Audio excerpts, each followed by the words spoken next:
Assalamualaikum warahmatullahi wabarakatuh. Perkenalkan, nama saya Rizky Amelia dengan NIM D0203184041 dari kelas 4B Kompak. Di sini saya membuat video untuk memenuhi tugas UAS dari mata kuliah pemrograman visual. Pada video ini, saya akan menjelaskan program berbasis web menggunakan tools PHP Red. Penjualan dan pembelian pada toko hijab by Amel. Mari kita simak video berikut ini. Langkah pertama yang kita lakukan ialah menjalankan program PHP Red yang sudah terpasang pada komputer. Kemudian kita buat suatu project baru dengan melakukan klik pada tombol New Project. Kemudian kita masukkan project namanya.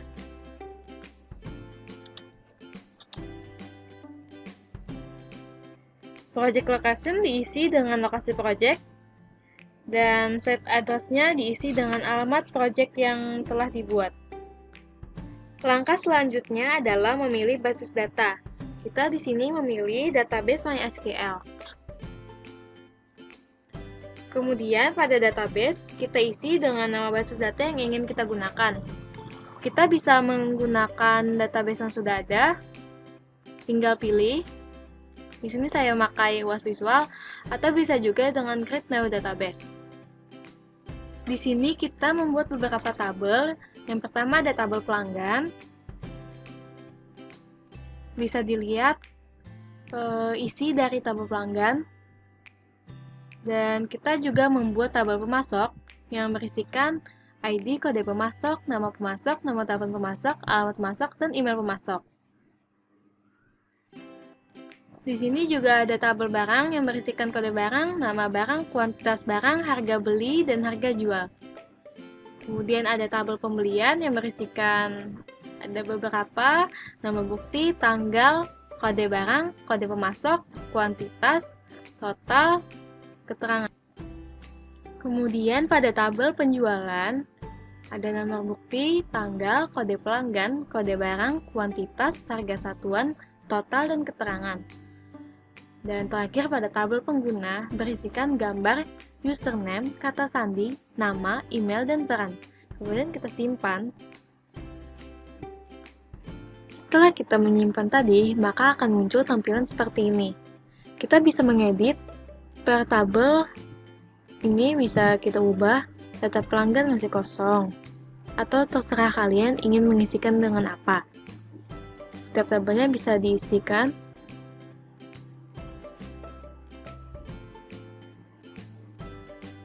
Nah, pada tabel pembelian, untuk kode barang kita relasikan. Pilih tabel barang, kemudian kode barang, dan labelnya bisa dengan kode barang, dan order by ID. Oke, lakukan yang sama pada kode pemasok.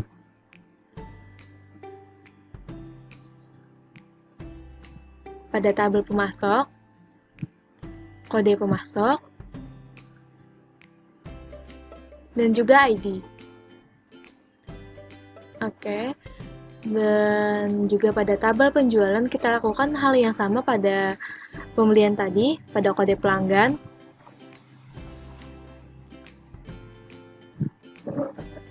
Kita pilih tabel kode pelanggan, pilih kode pelanggan, order by-nya ID, kemudian kita simpan. Dan pada kode barang kita lakukan juga hal yang sama.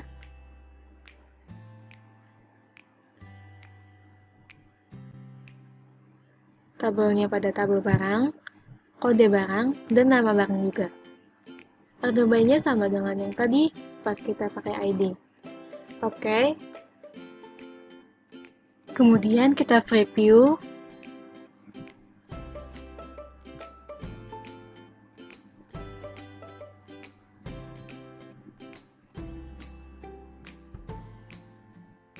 Nah, jadi di sini saya menggunakan menu halaman login. dengan tabel pengguna, username field-nya username, kata sandi, ID, email, gambar. Oke. Maka tampilan menu loginnya akan seperti ini. Kita login dengan username yang sudah kita buat, atau kita bisa register bila kita belum memiliki akun. Nah, kita pilih gambarnya.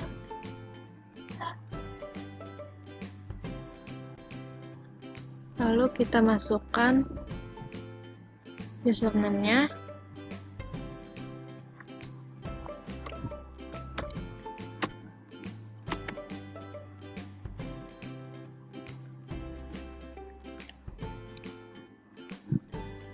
Konfirmasi password-nya.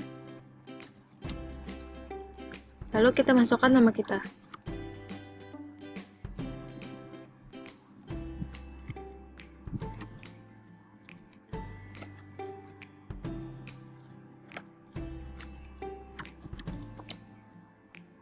Kita masukkan perannya sebagai owner. Lalu simpan. Setelah berhasil login, lalu akan tampil tampilan seperti ini. Kita masuk ke tabel pelanggan. Nah, di sini data pelanggan masih kosong. Kita coba input kode pelanggan, nama pelanggan, nomor telepon pelanggan,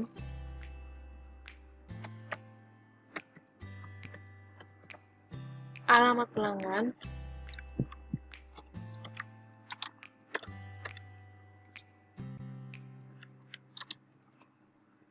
dan email pelanggan.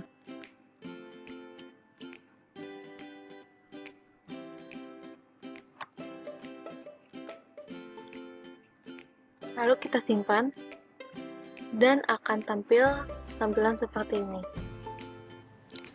Kemudian kita di sini bisa melihat data pelanggannya. Kita view. Kemudian di sini kita bisa juga menghapus data yang ingin kita hapus, misalnya ini. Kita pilih. Maka data yang kita hapus tadi sudah tidak ada lagi. Kemudian kita ke tabel selanjutnya, yaitu tabel pemasok. Nah, di sini kita bisa menambahkan data pemasok yang baru. Kita masukkan kode pemasoknya, nama pemasok,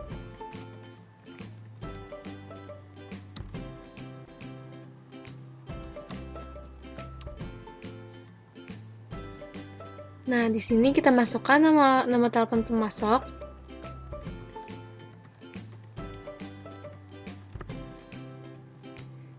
dan juga alamat pemasok,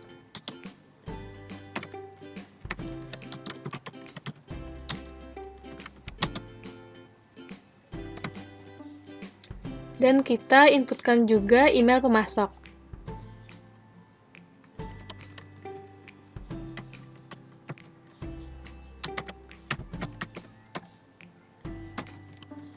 Lalu kita simpan, maka akan tampil data yang sudah kita input tadi. Di sini kita juga bisa melihat dan juga mengedit dan juga menghapus. Di sini kita bisa lihat datanya.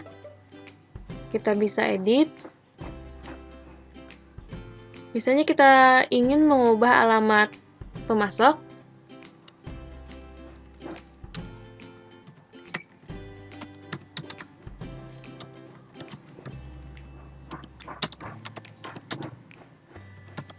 Nah, lalu kita simpan, maka data akan terupdate secara otomatis. Kita bisa menghapus data yang ingin kita hapus, misalnya data yang ini pemasoknya sudah tidak ada lagi, maka kita hapus, maka otomatis data itu sudah tidak ada lagi. Nah, kemudian pada tabel barang, bisa dilihat tampilan data barang yang masih kosong, kita bisa menambahkan data barang. Kita masukkan kode barang, lalu nama barang,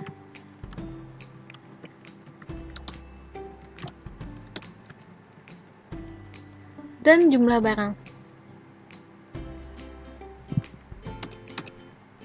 Harga beli untuk barang tersebut berapa, kita masukkan.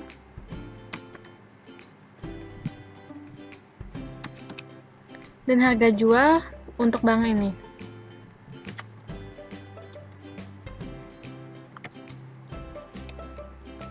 Lalu kita simpan, maka data barang berhasil ditambah. Kita juga bisa mengedit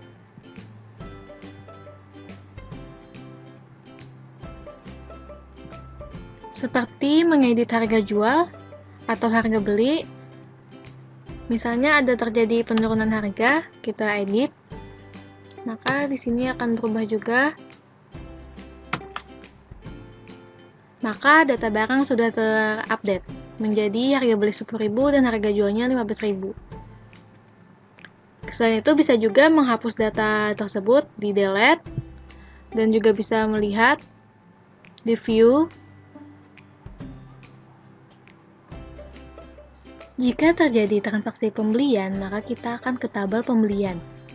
Nah, di sini kita inputkan data pembelian. Jadi, kita masukkan nama buktinya, lalu tanggal, kode barang yang ingin kita beli. Nah, pada kode barang ini sudah langsung ada karena sudah terrelasikan dengan kode barang yang ada di tabel barang. Begitu juga pada kode pemasok ini yang sudah terrelasikan dengan kode pemasok yang ada di tabel pemasok. Kita masukkan jumlah kuantitas kita beli. Totalnya harga belinya dengan harga 10.000, maka dikali 20 jadinya 200.000. Kita masukkan keterangannya.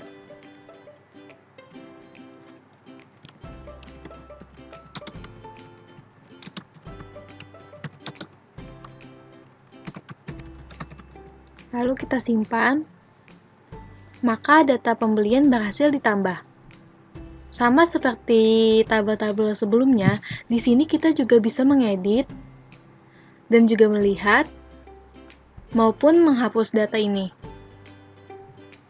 Kita bisa lihat dan kita juga bisa update data yang ingin kita ubah. Misalnya pada kuantitas, kita salah menginputkan jumlah kuantitasnya, maka kita ubah. Kita simpan perubahan datanya, maka data tersebut berhasil diubah.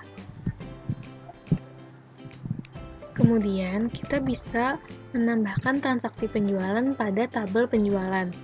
Nah, di sini data penjualan masih kosong. Kita bisa menginputkan data penjualan. Kita masukkan nama buktinya, tanggalnya,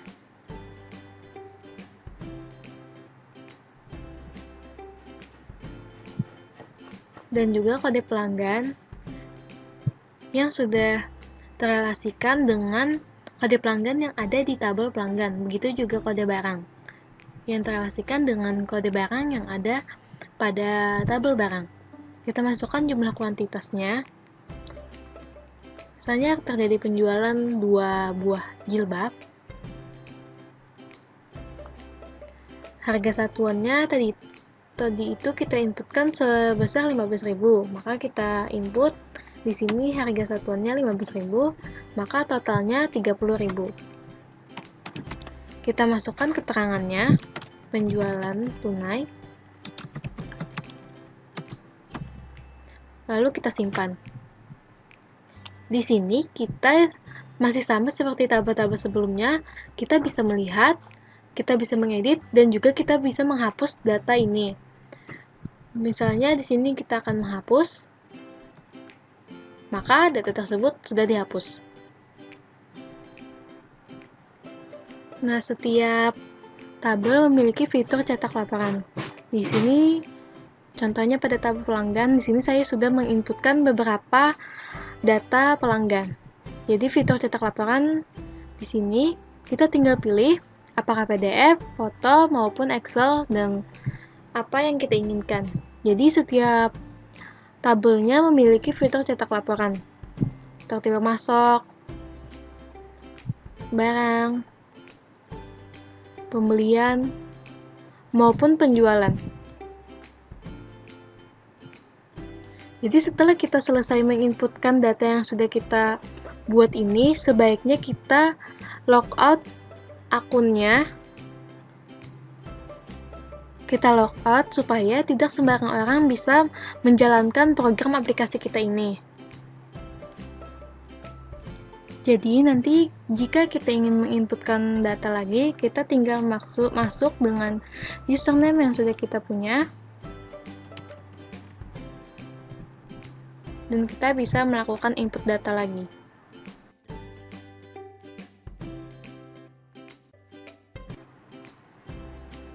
Nah, itu tadi video yang saya sampaikan. Semoga video tersebut bermanfaat bagi kalian yang sudah menontonnya. Sekali lagi saya ucapkan terima kasih. Wassalamualaikum warahmatullahi wabarakatuh.